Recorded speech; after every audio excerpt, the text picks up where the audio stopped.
Olá pessoal, tudo bem? Mais uma vez aqui, bem-vindos ao B2 Cursos Jurídicos, professor Sérgio Brito na área, Direito Administrativo em Foco, Poderes da Administração Pública, assunto importantíssimo, cai bastante em prova, principalmente na sua prova da área de segurança, eles gostam muito desse ponto, né? Porque tem os poderes, né? Poder de polícia, poder disciplinar.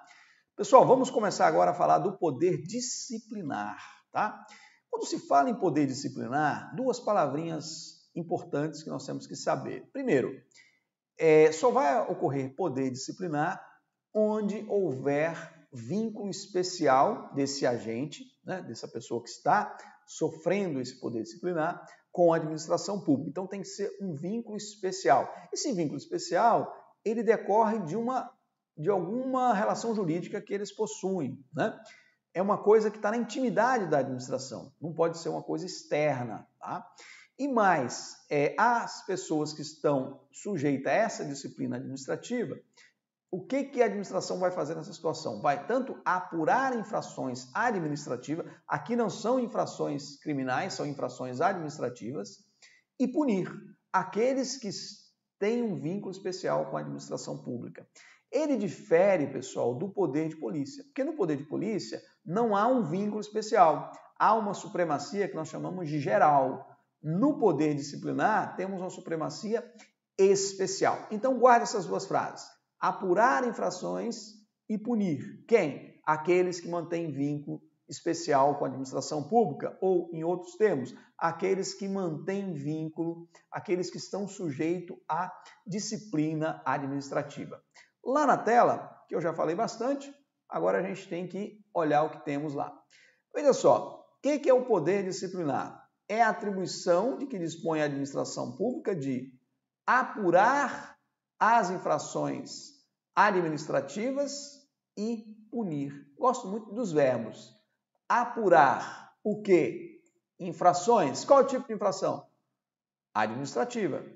E, uma vez constatada a infração, obviamente, punir. A consequência, né, pessoal? Qual é a consequência quando se chega à conclusão de que houve uma infração administrativa? Punir, né? Punir quem? Os agentes públicos e aqueles que se sujeitam à disciplina administrativa. Olha só, os agentes públicos, exemplo, os servidores, né? E as demais pessoas que se sujeitam à chamada disciplina administrativa. Ora, por isso que chama poder disciplinar, não é isso? Vem daqui, ó. Se é aquelas pessoas que se sujeitam à disciplina administrativa, elas são punidas com base nesse poder disciplinar. Que contratam com a administração ou se sujeitam a ela. Exemplo, a concessionária de serviço público mantém um vínculo com a administração. Há uma supremacia especial. O poder disciplinar abrange só as pessoas, pessoal, que possuem algum vínculo específico, algum vínculo especial com a administração. Aqueles que estão na intimidade da administração. Fora disso, a pena é aplicada com base no chamado poder de polícia, supremacia geral. Olha só, eu gosto de falar isso dando 5 exemplos. Eu sempre dou 5 exemplos em sala, nesse caso, para o cara entender. Olha só, para eu identificar se aquela punição está sendo com base no poder disciplinar ou com base no poder de polícia, a pergunta que eu faço, existe um vínculo especial desta pessoa com a administração? Em sendo positiva a resposta, sim, existe um vínculo especial, poder disciplinar. Não existindo um vínculo especial, ou seja, há uma supremacia geral, todos estão sujeitos àquele poder, será poder de polícia. Vamos lá, um exemplo. Um servidor público que é demitido pela administração. Aí pergunto, tem um vínculo especial entre o servidor e a administração? Tem. Então é um poder disciplinar. Tá vendo? Um fazendeiro que foi multado pela Polícia Ambiental.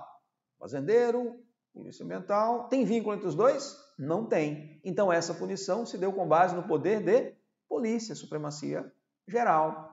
Aquele estudante de escola pública, lá, aqueles entrega livro na biblioteca, eu lembro, infelizmente, se perde o tempo, entrega um livro na biblioteca lá, fora do prazo, normalmente cobra sua multa, né? Pelo menos na UFMG eu lembro que era assim.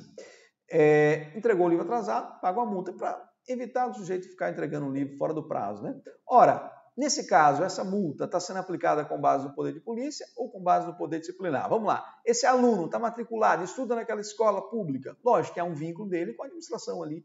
Então, é o poder disciplinar, ok? Vamos para o quarto exemplo. O sujeito está lá dirigindo no trânsito, parará, avançou o sinal vermelho, multa de trânsito nele. Pergunto, tem vínculo especial entre esse motorista? Ele não é servidor, ele não é nada, ele está ali como cidadão naquele momento? Não tem vínculo especial. Poder de polícia, essa multa de trânsito com base no poder de polícia. Último exemplo, o sujeito, uma concessionária de serviço público, esqueça a concessionária, porque a concessionária já está lá, fica fácil para você. Uma empresa de vigilância, né, foi contratada pela administração pública para prestar ali o serviço de vigilância ali nos prédios da administração pública. E essa empresa pisou na bola, desrespeitou o contrato, era para ter tantos vigilantes, ela colocou menos vigilantes, e aí a administração foi e multou essa empresa, né, com base ali no contrato administrativo. Pergunto, poder de polícia ou poder disciplinar? Poder disciplinar, porque existe um vínculo desta empresa de segurança com a administração pública. Então, pessoal, faça essa pergunta. Existe vínculo entre eles, especial? Se existir, poder disciplinar. Se não existir, poder de polícia, a infração vai ser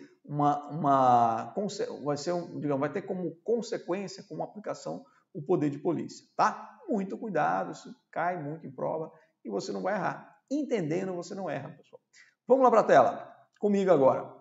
Em se tratando de servidor público, pessoal, só para citar para vocês aqui, embora a gente vai estudar aí, se você for fazer concurso na área federal, vai estudar a Lei 8.112, né? A advertência, a suspensão, a demissão, a cassação de aposentadoria, a cassação de disponibilidade remunerada, a destituição de cargo e comissão. Veja que para cargo e comissão a gente fala destituição. A destituição de função de confiança, né? A gente não chama demissão. Demissão é só para cargo efetivo, tá? Cargo em comissão, a punição é a destituição, tá? Pessoal, por que eu coloquei isso aí? Porque às vezes numa prova ele fala lá a suspensão, uma advertência, para você entender que aquilo ali é uma punição de um servidor. Então, o poder ali que está sendo aplicado é o poder disciplinar, tá? Vamos para a tela. Vamos para a tela comigo. Temos coisa para falar. Esse poder disciplinar, para ele ser aplicado, deve observar o devido processo legal, né? A apuração de infração e a aplicação de qualquer sanção disciplinar depende da observância do devido processo legal, com a instauração do processo administrativo disciplinar, o chamado PAD, né, em relação ao servidor, processo administrativo disciplinar, assegurando ao servidor o contraditório e ampla defesa. Pessoal, nós vimos lá no nosso primeiro, a parte de princípios, né, princípio do contraditório, da ampla defesa, princípio do devido processo legal. O que é o PAD? É o processo administrativo disciplinar. Porque para punir um servidor, tem que ter um PAD, tem que ter um processo administrativo disciplinar. É lógico que, dependendo da pena, se for muito baixa, né, nós podemos ter uma sindicância contraditória, né, se for uma advertência, por exemplo, tá? Mas vamos para a tela. Uma demissão, por exemplo, tem que ser um PAD, né? Vamos lá para a tela para a gente ver mais itens sobre poder disciplinar.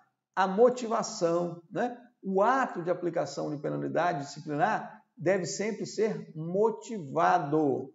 Chamo mais uma atenção para vocês. O que é motivar um ato? É dizer os motivos. O que é motivo? Os fundamentos fáticos, ou o fato, mais o fundamento jurídico, né? E quando se pune alguém, o ato de punição, tanto no poder disciplinar, também como no poder de polícia, tem que haver a descrição, né, dos motivos. Qual é o motivo que levou à prática daquele ato? O servidor foi demitido por isso, por esse fato, por esse artigo aqui do código da Lei 8.112, blá, blá, blá, blá, blá, ok? Isso é fundamentar, isso é motivar. Então, tem que dizer o porquê da punição, né? Isso é que nós estamos falando de motivação ali. Lá na tela, proporcionalidade, né? É muito importante esse princípio também na aplicação do poder disciplinar. A sanção, ou seja, a pena, né? Sanção é pena. Ela deve ser o quê? Proporcional à gravidade da infração administrativa. Olha só, pessoal, quanto mais grave, quanto mais gravosa for a infração, maior a pena. Uma infração mais leve, uma pena pequena. Uma infração mais pesada, uma pena maior, mais pesada. Okay? Questão de proporcionalidade, né? Proporção. Isso é importante também no poder disciplinar. Na verdade, quando a administração pune, né, no poder disciplinar, também no poder de polícia, ela tem que seguir essa proporcionalidade. Beleza? Vamos lá para a tela. O poder disciplinar, esse é um princípio da atipicidade, ou da tipicidade para alguns, que a Maria Silva de Pietra que fala nisso, de vez em quando aparece nas provas CESP, eu gosto de falar isso para vocês. Veja só, infração administrativa, logicamente que ela tem que estar ali definida na lei, não é isso? Na verdade, existe aquela previsão, né? Uma punição tem que estar prevista na lei. Tal como ocorre para o crime, né? Não há crime sem lei, não há pena sem lei, né? Até tem um termo em latim que nós vamos ver daqui a pouco para vocês aí. Veja, só que a descrição do tipo penal, lá no crime, né? Vocês aí que estudam direito penal, o tipo penal, aquela descrição abstrata na lei, né? Matar alguém, crime de homicídio, né? Subtrair coisa, né? E tal, lá o furto. Então, veja, subtrair coisa alheia. Então, veja, cada tipo penal tem uma descrição cerrada, né? De uma forma mais assim, fechada, do que será aquele crime. Né? Agora, é muito comum nas infrações administrativas esse tipo, né? Essa descrição da atividade administrativa, ela às vezes utiliza um tipo mais aberto, nomes às vezes conceitos jurídicos determinados, né? Conceitos vagos. Por exemplo, a conduta escandalosa no recinto da repartição é uma infração administrativa que leva à punição de demissão do servidor público federal. Está lá na Lei 8.112. Ora, mas o que é uma conduta escandalosa? Estão percebendo que a infração administrativa, às vezes, ela está definida de uma forma muito aberta, tá?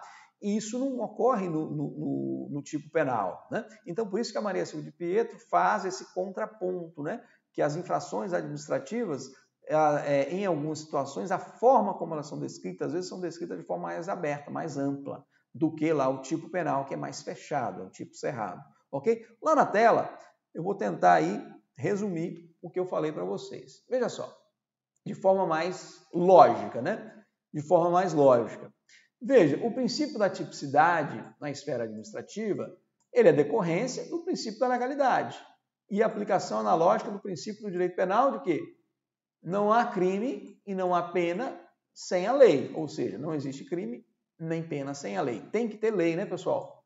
Isso aí vocês sabem lá do direito penal. Eu não posso ter um crime sem uma lei que preveja esse crime. Eu não posso ter uma punição a esse crime sem a lei. Normalmente a lei estabelece o tipo penal e embaixo ali a pena aplicada, né? Então, da mesma forma, a infração administrativa tem que estar prevista na lei. Mas veja só no segundo parágrafo que a gente coloca. No entanto, o princípio da tipicidade nem sempre está presente da mesma forma como no direito penal, porque algumas infrações administrativas não são descritas, não são definidas com precisão, não correspondendo a um modelo, né, a uma forma, um modelo bem definido em lei, ou seja, um tipo cerrado. Exemplo, quando a lei que define a infração utiliza conceitos jurídicos determinados, por exemplo, conduta escandalosa, ineficiência no serviço, procedimento irregular, tá vendo? São todos termos muito abertos, né? No direito administrativo, então, o princípio da tipicidade é aplicado de forma limitada, comparado ao direito penal. Seria, para Maria Silva de Pietro, uma atipicidade, na verdade, tá? Pessoal, eu sou um cara muito preocupado. Eu sei que isso aí já, né, dependendo do seu concurso, já pode estar extrapolando um pouco além do conhecimento necessário, mas eu prefiro pecar pelo excesso, né? Eu lembro lá das jogadoras de vôlei cubanas, quando ninguém batia aquele time de Cuba, que eram, né, os mais velhos aí, eu já estou nessa casa, os times de Cuba, ninguém vencia o time feminino de Cuba, né?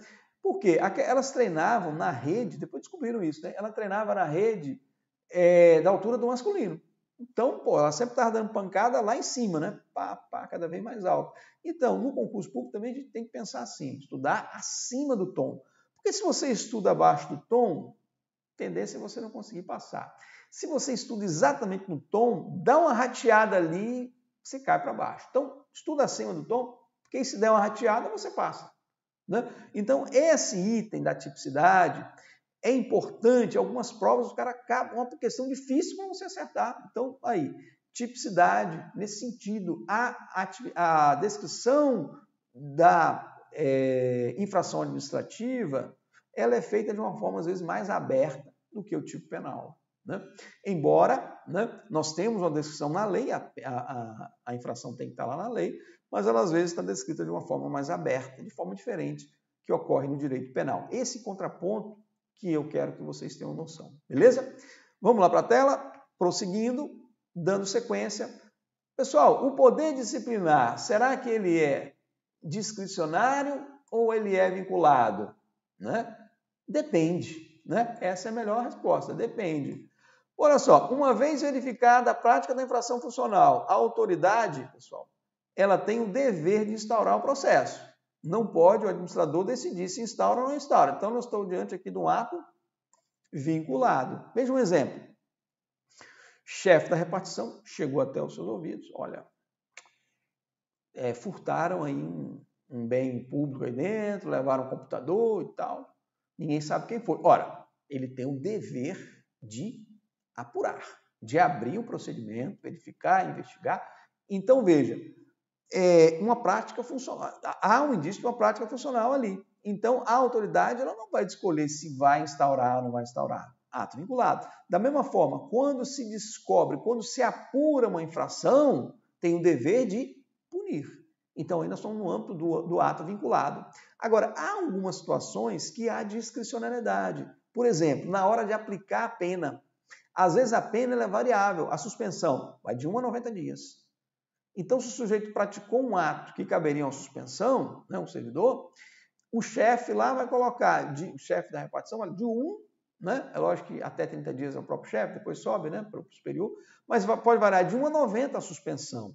Então, veja que há uma certa discricionariedade na chamada, olha o nome bonito, dosimetria da pena, na dose da pena, né, e qual vai ser a exata medida da pena. Há uma discricionariedade quando as penas forem variáveis. Outra situação que há uma discricionariedade é quando a norma se utiliza dos conceitos jurídicos determinados. Para verificar se a infração ocorreu ou não ocorreu, ele tem que entrar naquele conceito jurídico determinado. Então, ali também existe uma discricionariedade limitada. Né? Limitada porque, na verdade, toda discricionariedade é limitada. Estou colocando isso porque Maria Silva de Pietro usa esse termo, discricionariedade limitada, mas se você pensar ao pé da letra, toda discricionariedade, ela de alguma forma, ela está dentro da moldura legal. Né? Vamos lá para a tela. Olha só, na aplicação da sanção, existe certa discricionariedade. Exemplo, fixação do número de dias da pena de suspensão do servidor público, que pode ser até 90 dias, no campo federal, mas não pode violar, logicamente, a razoabilidade e proporcionalidade. Ou seja, ele vai andar dentro daquela moldura de até 90 dias. Olha só um exemplo prático. Uma pena mais leve que o servidor praticou, de repente, 5 dias de suspensão basta. Não precisa ele colocar 90, né? Então, dentro da proporcionalidade. Se for uma pena mais grave, coloca uma pena de suspensão mais alta, tá? Então, há uma certa discricionalidade, a pena é variável, mas ele tem que caminhar, digamos, de mão dadas com a proporcionalidade, com a razoabilidade, né? Senão, possível de anulação pelo Poder Judiciário, né? Já é falar Supremo, né? Pelo Poder Judiciário como um todo.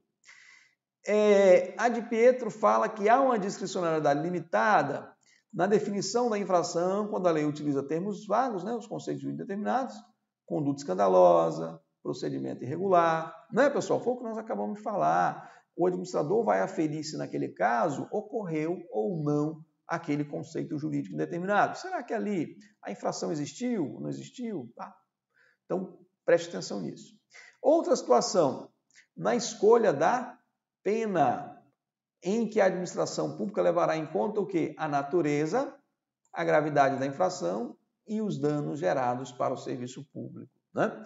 Quando ele vai escolher a pena, ou às vezes escolher a pena, ou às vezes dosar a pena já está escolhida, mas ela precisa ser dosada, ele vai analisar isso, graduar, ver quanto que aquilo causou prejuízo para o serviço público, verificar os antecedentes do agente, né? Então, nessa dosimetria da pena, ele vai caminhar aí numa certa margem. Então, há uma certa discricionariedade, beleza? Vamos lá para a tela. Pessoal, dentro do poder disciplinar, principalmente se você for fazer concurso na área federal, a Lei 8.112 de 90, no seu artigo 142, traz lá, pessoal, prazo de prescrição, né? O direito da União, no caso de punir, né, é a lei federal, está sujeito a alguns prazos prescricionais. A advertência, que é uma pena mais leve, 180 dias a prescrição. A suspensão, que é uma pena média, o prazo de prescrição é de 2 anos. As demais penas, demissão, cassação de aposentadoria, cassação de disponibilidade remunerada, 5 anos. Agora, se o fato, o ilícito administrativo, for crime, aí a prescrição será a mesma do crime, tá, pessoal? Então, guarde isso. Se você for fazer concurso na área federal, principalmente, né, a 8.112, o CAI, você tem lá a prescrição variando de acordo com a gravidade da pena, né? Advertência, 180 dias, 2 anos para suspensão, 5 anos para demais penas, e se o fato, além de infração funcional, for crime, tem crime que prescreve em 15, 16, 20 anos, vai usar a mesma prescrição do crime, tá? Se o fato, além de infração administrativa, for crime, beleza? Vamos seguindo. Contagem desse prazo, isso aqui é importantíssimo para cair em prova. Conta do conhecimento do fato e não do fato. Vou dar um exemplo aqui. Imagine o seguinte, o fato foi praticado em 2006, tá? Mas a administração pública só tomou 2016, vamos colocar muito tempo da frente. 2016 foi praticado o fato, mas só em 2021, né, agora em 2021, foi detectado, levou o conhecimento da administração a existência desse fato. O prazo de prescrição começa a contar do fato ou do conhecimento do fato? Agora, em 2021, tá? Então, esse prazo todinho que passou lá para trás não conta, não leva em conta nada, tá? Vamos para a tela. Abertura. Se abrir um processo, tá, de sindicância ou a instauração de processo disciplinar, pessoal, ele interrompe a prescrição, começa a contar do zero de novo, até a decisão final proferida por autoridade competente. Então, interrompe até a decisão final, se começar a contar de novo, começa do zero. Interrompido o prazo, o custo de prescrição, o prazo começará a correr a partir do dia em que cessar a interrupção. Porque, veja, na prescrição, o que ocorre? Existe uma possibilidade de interrupção dessa prescrição. Se abrir o procedimento, se instaurar o processo, interrompe a prescrição e ele começa a contar da última decisão daquele processo. Vamos supor que aquele processo foi anulado, teve uma nulidade naquele processo, aí começa a contar o prazo novamente de prescrição, né? Porque quando interrompe, começa de novo. Em algum momento ele vai zerar e começar de novo, tá bom? Então, muito cuidado, hein? Uma vez interrompida, o prazo começa a contar do dia em que cessar a interrupção. Normalmente uma decisão final naquele processo, tá?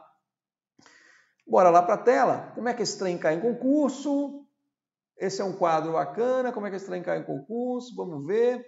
Constitui manifestação do poder disciplinar da administração pública a aplicação de sanção, ou seja, de penalidade, à sociedade empresarial no âmbito do contrato administrativo. Ora, essa empresa tem um contrato com a administração, então tem um vínculo. Se tem um vínculo, o poder ele é disciplinar.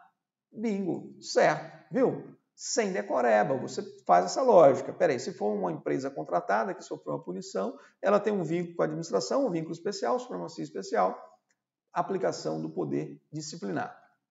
Lá na tela, a prerrogativa da administração de impor sanções a seus servidores, independentemente de decisão judicial, decorre imediatamente do poder disciplinar, imediatamente do poder hierárquico. Pessoal, que questão bonita, viu? Olha só. A administração tem a prerrogativa, vou até colocar aqui para nós dois, nós analisarmos juntos. A prerrogativa da administração de impor sanções a seus servidores, poder disciplinar, né? Independentemente de decisão judicial, porque a aplicação se dá num processo administrativo, né? Decorre imediatamente, ou seja, de forma mais próxima do poder disciplinar, imediatamente, ou seja, de forma mais distante do poder hierárquico. Exatamente isso. Pessoal, por quê? Porque lembra que nós falamos que são decorrência do poder hierárquico, é o poder disciplinar, né? Só que quando se pune alguém que tem hierarquia, né, que está submetido a uma hierarquia, se você olhar, ali a aplicação de dois princípios, dois poderes, desculpa, do poder disciplinar e do poder hierárquico. Mas qual que está mais próximo? O disciplinar, que é a punição. O hierárquico é imediatamente, né? Imediato é aquilo que está mais próximo. Imediato é o que está mais longe, tá? Então, corretíssima. E dá até para estudar, como a gente brinca por aí, né? Lá na tela, questão agora de delegado federal, né? Acabei de dar um curso, essa prova de delegado, ministrei aula lá em Brasília. Espero que meus alunos tenham conseguido sucesso na prova. Veja só, a demissão de servidor público configura sanção aplicada em decorrência do poder de polícia administrativa. Opa, a demissão de servidor público configura sanção aplicada em decorrência do poder de polícia? Não. Servidor público demitido é poder o quê? Disciplinar. Uma vez que se caracteriza como atividade de controle repressivo, concreto não. A questão aqui está errada, né? Pessoal, a punição de um servidor público se dá com base no poder disciplinar, porque ele tem um vínculo especial com a administração pública. Vamos lá na sequência, pessoal? Mais uma. O poder disciplinar... Opa! Olha só.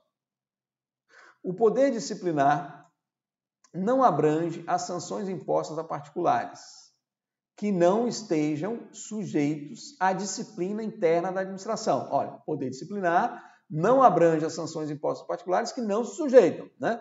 Porque só aqueles sujeitos à disciplina que estão sujeitos ao poder disciplinar. Neste caso, as medidas punitivas encontram fundamento no poder de polícia. Bingo, certíssima. Caiu agora, né? Polícia Civil aqui de Alagoas, né? Que foi anulada essa prova, né, pessoal? Veja só, vai ter outra prova agora em janeiro, né? Janeiro ou fevereiro, se eu não me engano. Próximo, né? Então, veja, pessoal, o que nós estamos falando ali? Se não está sujeito à disciplina administrativa, a punição não será com base no poder disciplinar, será com base no poder de polícia. Beleza? Não tem erro. Se você pensar em decorar, você pode escorregar. Se você pensar em entender, a tendência é você acertar.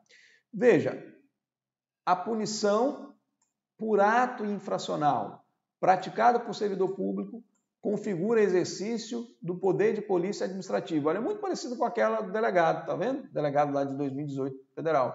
A punição de um servidor é poder disciplinar. Está errado. Não vou nem comentar mais, tá?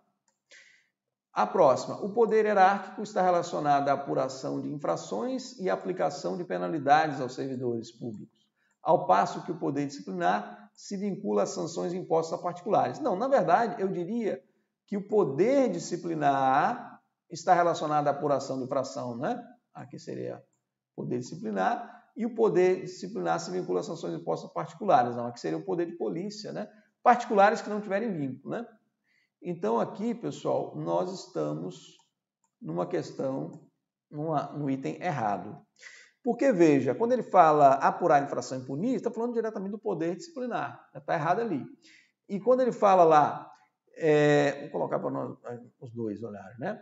E quando ele fala lá, ao passo que o poder disciplinar se vincula a sanções impostas particulares, né? Particulares que não se sujeitam a um vínculo especial, essa punição se dá com base no poder de polícia. Então, na verdade, ele cometeu dois erros aí no item só. Pessoal, vamos passar para frente, né? Nós temos aí, vamos começar o poder de polícia, vamos estender um pouquinho mais essa videoaula, e ainda não deu tempo, para a gente poder já entrar no poder de polícia, até porque aproveitando o gancho aí do poder disciplinar que tem uma relação com ele, tá? Olha só, um item antes da gente abrir a tela. O poder de polícia existe o que a gente chama de supremacia geral. Todos estão sujeitos a ele. Ele decorre do chamado poder de império do Estado. Ele visa restringir dois direitos basilares, tá? Direito de liberdade em todos os aspectos, né? De comércio, liberdade de vir, e também abrange o direito de propriedade. O sujeito vai construir uma casa, ele pode construir deixando a metragem que ele quiser da rua, do vizinho, fazer a quantidade de altura de andares que ele quiser. Não, ali há uma imposição do poder público, né, do Estado, de limitar aquele direito de propriedade em prol da coletividade. Então, esse condicionamento, essa limitação, tanto do direito de propriedade, como direito de liberdade, nós chamamos de poder de polícia. todos estão sujeitos a ele. Esse poder pode gerar punição, pode gerar necessidade de você ter uma licença para construir, uma autorização para fazer determinadas coisas e por aí vai, ok? Agora sim, vamos lá para a tela para a gente definir aí esse poder de polícia. Veja só, usando as palavras que normalmente aparecem na prova, né? Olha só, poder de polícia é toda atividade estatal, toda atividade do Estado que condiciona dois direitos, a liberdade e a propriedade, né? Que são dois direitos fundamentais previstos lá na Constituição. Visando o quê? Adequá-las, ou seja, adequar a propriedade, adequar a liberdade aos interesses da coletividade.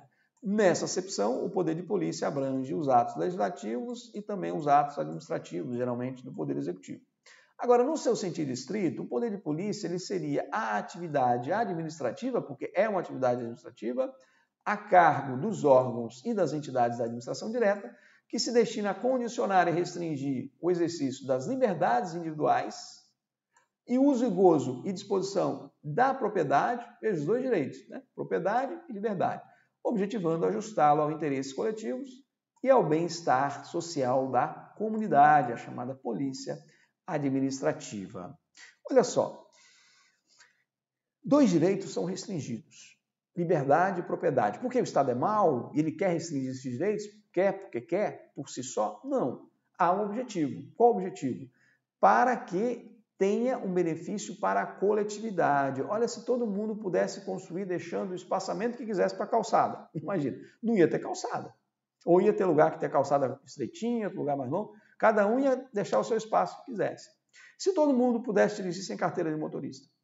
Se todo mundo pudesse dirigir respeitando as leis, né? Do jeito que quisesse, na mão que quisesse. Então, tudo isso existe nessas limitações. A polícia de trânsito, a polícia administrativa, a polícia edilícia, né, de construções, também é uma polícia administrativa, um poder de polícia, que vai justamente propiciar uma vida melhor em coletividade. Pessoal, se com o poder de polícia, às vezes já é complicado viver, o pessoal tem uns que desrespeitam, não sei o quê, imagine se não houvesse, né? Ia ser uma bagunça geral. Então, essa é a ideia do poder de polícia. Agora, professor, qual a diferença da polícia administrativa para a polícia de segurança pública? Olha só que interessante. A polícia administrativa, ela vai incidir sobre, normalmente, infrações ilícitos administrativos. Ela vai prevenir ilícitos administrativos e punir também esses ilícitos. Já a polícia de segurança pública, ela tem uma preocupação com os ilícitos penais, crime, né? A polícia de segurança pública, ela só é exercida por órgãos de segurança pública. Já a polícia administrativa, ela é exercida por todos os órgãos, podem ser exercidas por todos os órgãos do Estado, inclusive os órgãos de segurança. Tá? Vamos lá para a tela, para a gente falar. Olha só, a polícia judiciária e a de manutenção da ordem pública é a polícia de segurança pública, né? Ela não se confunde com a polícia administrativa. Esta última, né, a polícia de segurança pública, é exercida pelos órgãos de segurança e incide sobre as pessoas, e eu diria mais, visando como objetivo as infrações o quê? Criminais, tá? As infrações criminais. Olha só, pessoal, aqui comigo. Infrações criminais não é o papel da polícia administrativa, e sim da polícia de segurança pública, certo? Os órgãos de segurança pública que vão exercer essa polícia de segurança pública. Pode ser a polícia judiciária, aquela da investigação, né? A polícia civil faz a investigação, faz o inquérito. E existe aquela polícia de segurança pública exercida pela polícia militar, sobretudo, né? Que é aquela que visa o quê? O policiamento de ostentamento, né? Que faz ali não busca apreensão, que faz ali aquelas prevenções, né? A polícia está na rua, faz perseguições, aquela investigativa é a polícia civil, né? Aquela judiciária, né? Que nós chamamos de polícia judiciária, que ocorrendo uma infração criminal, ela vai apurar o crime, verificar a autoria, formalizar o inquérito, mandar para o Ministério Público vai ajuizar a ação penal cabível, no caso. Agora, existe um conceito de polícia administrativa na lei? Existe. É o artigo 78 do CTN, Código Tributário Nacional. Por que o CTN? Porque o poder de polícia, ele incide taxa, né? Quando você exerce o poder de polícia, cobra-se taxa, né? Então, veja, por isso que está definido lá no Código Tributário. Olha só, considera esse poder de polícia a polícia administrativa da administração pública, de polícia, atividade da administração pública que, limitando ou disciplinando o direito, interesse ou liberdade, regula a prática de ato ou abstenção, ou seja, a não realização, né, de fato, em razão do interesse público, então vem sempre em razão da coletividade do interesse público, concernente à segurança, à higiene, né, à questão lá da vigilância sanitária, né, à ordem, aos costumes, né, aqueles de posturas, né, aquela polícia de costumes, a disciplina da produção, do mercado, né, você tem a polícia, por exemplo, em metro, né, o exercício de atividade econômica, que sobre ela incide também a polícia administrativa, dependência da concessão, autorização do poder público, a tranquilidade pública ou ao respeito à propriedade e aos direitos individuais ou coletivos. Pessoal, é um conceito bastante amplo, mas o importante é você saber o seguinte: existe um conceito legal de poder de polícia, certo? Já caiu em prova isso, caiu na prova CESP. Existe um conceito legal de poder de polícia? Existe, né? Está aí justamente o que nós estamos falando agora. É um conceito mais robusto, tenta ser mais amplo possível, né? Mas o foco que você tem que ter no poder de polícia é entender dessa forma. É uma restrição a direitos individuais, principalmente, né, sobretudo liberdade e propriedade, em prol do todo, do coletivo, né? Condicionando a propriedade, condicionando a liberdade. Por exemplo, eu quero ir para Recife de carro, vamos supor, estou aqui em Maceió, quero para Recife de carro. Tudo bem, mas para eu dirigindo, eu tenho que ter carteira do motorista, né? Eu posso até ir sem carteira e ser multado e tal, mas dentro da lei tem que ter carteira. Tem que respeitar os limites de velocidade, respeitar o trânsito aqui para lá. Então veja que existe aí uma limitação, né? A minha liberdade, porque eu não posso fazer tudo o que bem entender ali. Okay? Vamos lá para a tela? Vamos na sequência falar um pouco sobre o fundamento do poder de polícia, né? Qual é o fundamento do poder de polícia, né? O exercício do poder de polícia administrativa decorre de uma supremacia geral da administração sobre os administrados. Exemplo, a multa de trânsito, a vigilância sanitária, quando autua, é um poder de polícia, né? Eu gosto de colocar sempre esse desenhozinho aqui, que é o Estado, aqui é o particular, tá? Esse poder de polícia vai decorrer justamente dessa supremacia, né? Desse poder de império que o Estado vai exercer, né? Então, veja, esse poder de polícia decorre dessa supremacia geral, porque todo cidadão, todo particular, todo administrado se submete a um poder geral do Estado, poder de polícia, que decorre desse poder de império que o Estado tem, tá? Vamos lá para a tela. No exercício do poder de polícia, pessoal, não há um vínculo especial, né? Ou uma subordinação. Não há subordinação. Não há relação interna do servidor. Por exemplo, a relação interna do servidor público com a administração não decorre do poder de polícia, né? Nós vimos que a punição lá se dá com base no poder disciplinar. Qual a finalidade do poder de polícia? Prevenir e obstar, ou seja, paralisar atividades contrárias ou nocivas ao interesse público e da coletividade. Olha só, o poder de polícia administrativa, ele é eminentemente preventivo, tá? Diferentemente da polícia de segurança pública, que é eminentemente punitivo, tá? Lógico, os dois têm tanto o viés preventivo e punitivo, né? Os dois têm viés punitivo e preventivo, só que um é mais preventivo, que eu colocaria aí o poder de polícia administrativa, e um é mais punitivo, né? Poder de polícia de segurança pública. Vamos lá para a tela. Qual que é o objeto do poder de polícia? Ou seja, o poder de polícia incide sobre o quê? Sobre a pessoa, né? Não pode. A pessoa não é objeto do poder de polícia, né?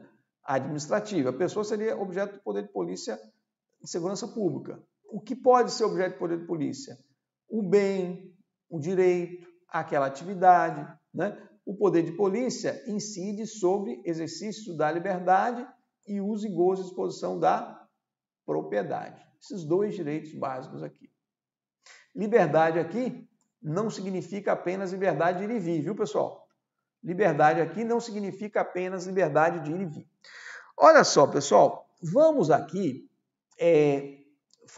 dar mais um slide para a gente ver, para a gente poder também não perder muito tempo com relação a isso, que eu quero, na outra videoaula, fechar o poder de polícia. Mas o que eu estou traçando até agora é a preocupação de você entender o poder de polícia, né? De entender que é uma limitação esses dois direitos, liberdade e propriedade, em prol da coletividade, né? Vamos lá agora tentar definir, dar uma definição aí do poder de polícia, polícia administrativa, que está lá na tela, tá? Olha só, polícia administrativa, tá?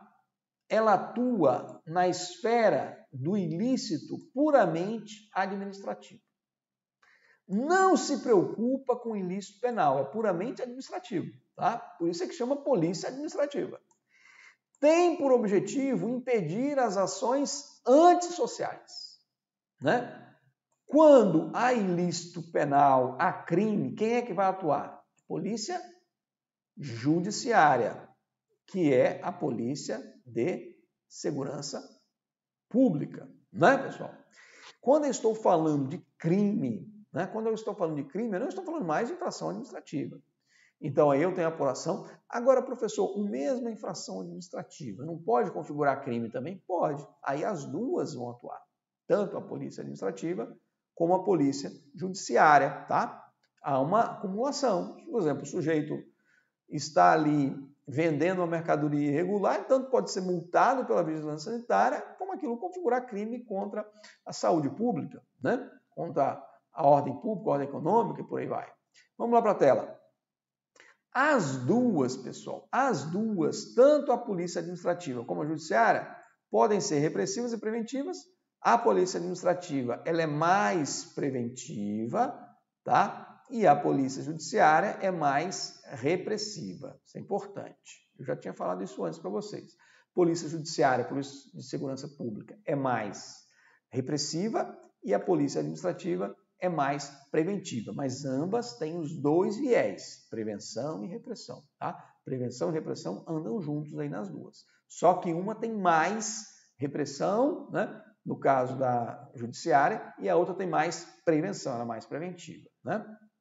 A polícia administrativa, pessoal, ela é regida pelo direito administrativo, incidindo sobre bens, direitos ou atividades. Já a polícia judiciária, ela é regida por quem? Pelo direito processual penal, né? Questão lá da ação penal, do inquérito, né? Ela incide sobre as pessoas, tá? Polícia judiciária, ela é privativa das corporações especializadas. Polícia Civil e Polícia Federal. Ao passo que a Polícia Administrativa é exercida por diversos órgãos da fiscalização da administração em várias áreas, né? Trabalho, educação, inclusive a própria corporação policial. Para a gente aqui fazer um resumo e encerrar essa videoaula. Polícia administrativa, ela não incide sobre pessoa, tá? A polícia administrativa, ela é eminentemente preventiva. Já a judiciária é mais repressiva, né? As duas podem ter viés preventivo e repressivo, tá? Muito cuidado com isso. A judiciária só é exercida pelas corporações especializadas, Polícia Civil, Polícia Federal. A Rodoviária Federal hoje também exerce esse papel, né?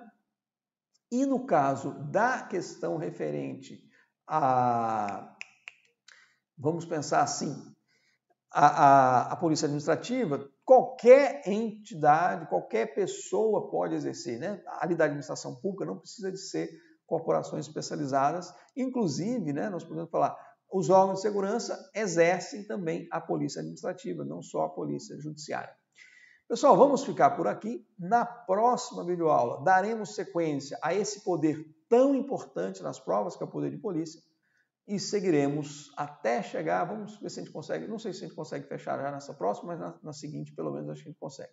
Pessoal, bons estudos, fique com Deus.